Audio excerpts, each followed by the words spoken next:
Hello everyone and welcome here to the WJHI studios from Jeffersonville High School. I am Clay Abels with WJHI. With me today is the head coach of the New Washington Wrestling Program, Mr. Gabriel.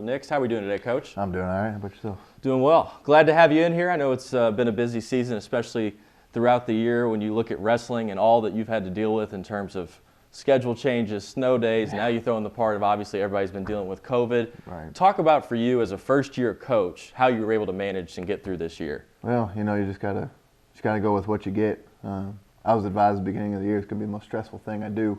I never once thought it'd be due to COVID and weather. But me and our AD worked really well together. The boys and the parents all worked well with us, and we just kept on moving on. That's all we can do. I know you had a productive season. I know for you there was a lot of success, especially when you look at your star wrestler, Austin Taylor, winning sectionals and moving all the way up to semi-state, being a senior leader for you. Talk about him as a wrestler and what his season meant to you guys in New Washington. Well, Austin Taylor, a fantastic wrestler, great leader. All the boys in the room definitely look up to him. But I coached Austin Taylor when he was in elementary school when I was still in high school.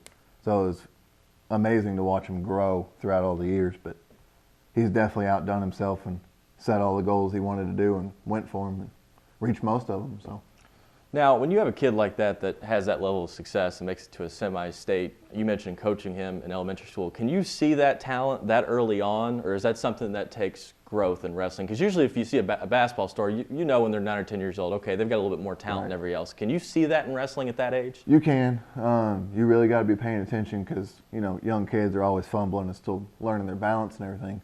So when you throw them into a sport where it's based on balance and movement, you definitely got to start noticing the little things. But right off the bat, you can tell he was a phenomenal wrestler.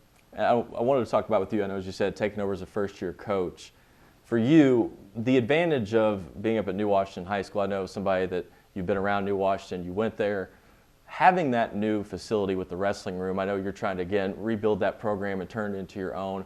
Talk about what that's added to New Washington, having that wrestling room compared to when you were a wrestler to now as a coach. It definitely helps to have our own facility and area. We got access to weights a lot easier. When I started, we were upstairs in what's now the computer room, and it was nothing but the mats and concrete walls. So it's definitely nice to actually have an area away from everybody where we're not being rushed and moved around with other sports and activities going on. For you as a first-year coach, what are you trying to instill? What if we go back on this first season and you're trying to look forward down to year 2, 3, and 4, what are the things you're trying to instill in your opening classes here? What are the philosophies that are important to you? Well, I go with we don't quit. We never ever quit, no matter what's going on. And I think that helped out a lot this year because, these kids are in school and then they're not in school because of COVID. They didn't get to see their friends, they don't get to see their family anymore. So give them a constant environment where they can always progress and upgrade and never have to worry about stopping. That was my main goal with COVID going on. Other than that, as long as you show up every day and you continue to work, it carries on after you graduate. I fully blame, probably the wrong word, but use wrestling for my today's life. Work gets hard, I keep pushing, I don't stop, it's got to get done. And wrestling will affect every wrestler in some way, shape, or form in that manner. I know, speaking with our coach here at Jeffersonville, Danny Struck, he's a big proponent on having the multi-sport athlete. So if you play football, wrestling, have it combined together to make you an athlete. We've seen a lot of kids here. I know Matthew Munoz being one of them who went to state last weekend, was a football player as well for Jeffersonville. How do you see at your school trying to find ways to bring kids in the wrestling program? Because being at New Washington, you're a smaller school, there's less sports, less kids. How do you find ways to include kids into the wrestling program at New Washington? Oh, man. I would love to get more kids in there, but we're slowly progressing to that stage. Our AD's really working with every team, promoting every team. But I fully promote every student to do more than one sport. I got a wrestler who did basketball and cross country and then came to wrestling. Wow. All on the same day, 5 days a week.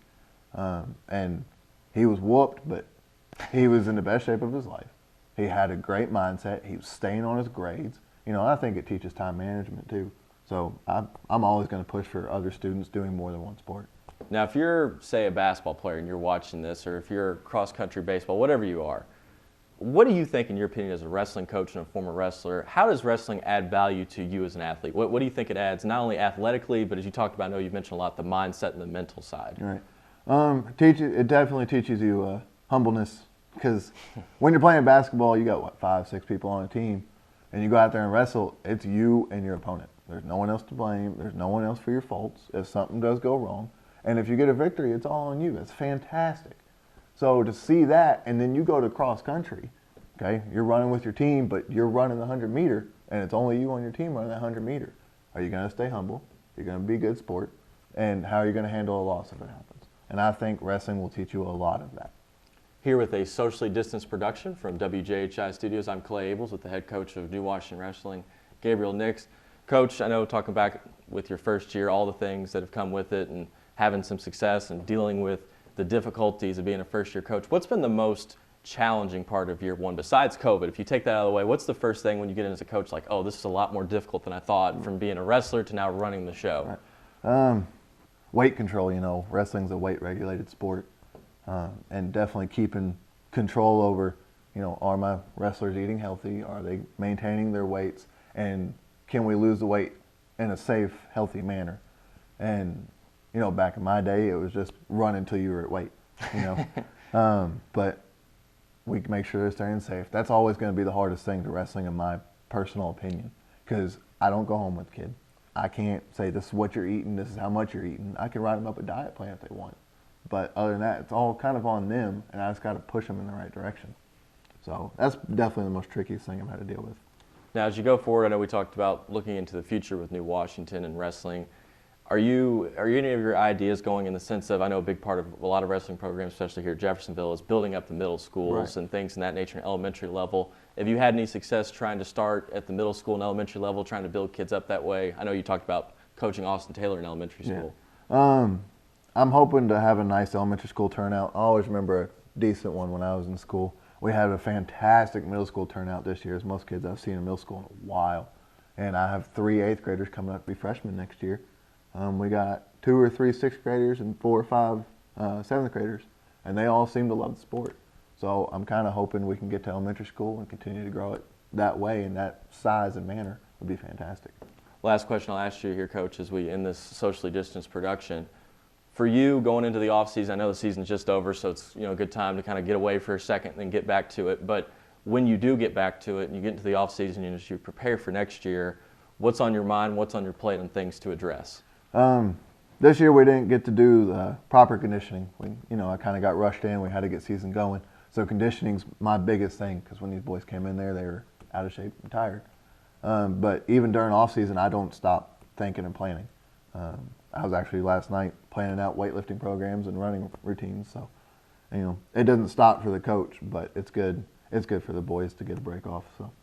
Well, Coach, we appreciate you coming in. We look forward to having you in the future, and hopefully more good seasons to come for you. I know you're here in your first year as a coach, but I know it was a strong start for you, and hopefully get some more good years down the road. Yeah, I hope so too. I appreciate it. That's Coach Gabriel Nix, the head coach of New Washington Wrestling, here today with us at the WJHI Studios. If you'd like to watch this production, it'll be uploaded online to the WJHI social media pages, along with WPMQ New Washington, and also online, as we mentioned, with YouTube, as well as Facebook and Twitter. And we'll have it as well on WJHI with TV Cable 184 and WJHI.com, and of course 98.5 FM. For Coach Nix, I'm Clay Ables saying so long here from the WJHI Studios. Thank you for tuning in to the Socially Distanced production. We'll see you next time from WJHI.